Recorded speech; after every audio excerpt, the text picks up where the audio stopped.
Make I dey use this moment dey appreciate the almighty God, the maker of heaven and earth, Baba wey dey give the breath of life, for the privilege wey e don give to every one of us, seeming for be a witness of another beautiful weekend. Country family, how una dey? How the week dey go? Shey e no dey too stressful? And for people wey be say dem dey do wedding today, I dey wish una happy married life. Alright, this one na Tintini Tori with Baba Future, the weekend edition, and today na the 27th day of July 2024.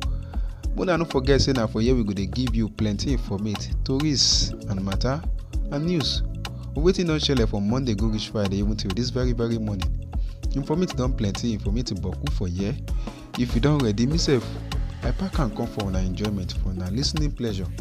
My name never change. My name na Ogunyemi Akimbusayo, Baba Future. Una no forget say na fit follow us on top Facebook at Ogunyemi Akimbusayo, TikTok, Instagram. Una fit check us with the handle Baba Future _ on air. So maybe for do this one again today. Oh yeah. The very first story on top Tintini Tori with Baba Future, the weekend edition. Now this one na im go dey highlight the matter and the news of wetin don shele in the course of the week. The very first one na im talk say on top hardship, CAN kick against protest, come advocate alternatives, patience with government.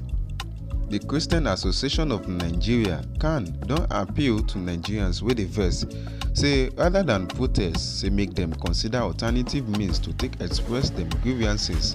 The association also recommend say make dem give government more time to take address this pressing concern. Another one wey dey for here na im sharparly carry us enter inside the United States.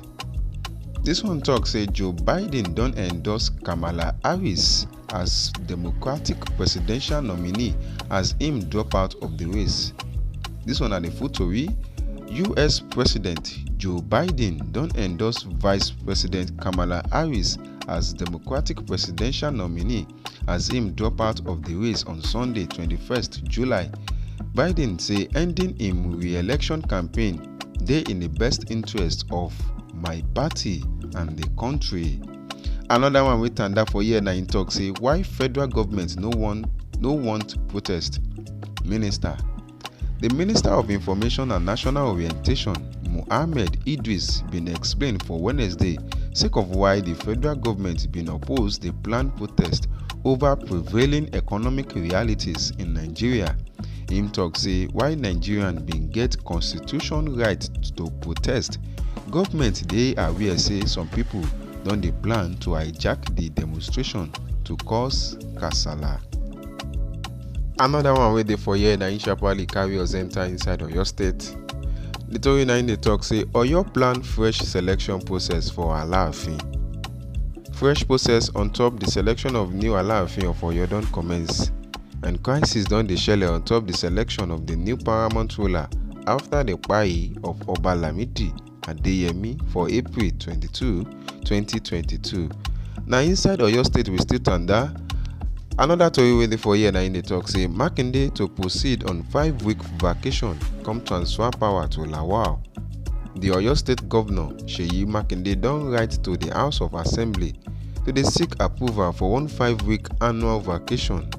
Mr. Makinde talk say im go like transfer executive power to the Deputy Governor Bayo Lawal, who go dey act in im place. The last story na im carry us enter inside the exciting world of sports. Tinubu send best wishes to Team Nigeria. President Bola Tinubu, on behalf of Nigerians, don extend im best wishes to Team Nigeria at the 2024 Paris Olympic Games. Tinubu bin convey im message through one statement wey dey signed by im special adviser on top media and publicity, Ajuri Ngilali, wey dem title President Tinubu sends best wishes to Team Nigeria at 2024 Paris Olympics. Alright, now with that sports story, me I go dey use to dey say my bye-byes on top Tintini Tori with Baba Future, the weekend edition. Until next weekend, wey we go dey bring you plenty informate on top wetin don shele in the course of the week. Until then, Muna no change the die. My name never change. My name na Ogunyemi Akinbusayo. Baba Future. Una bye bye you.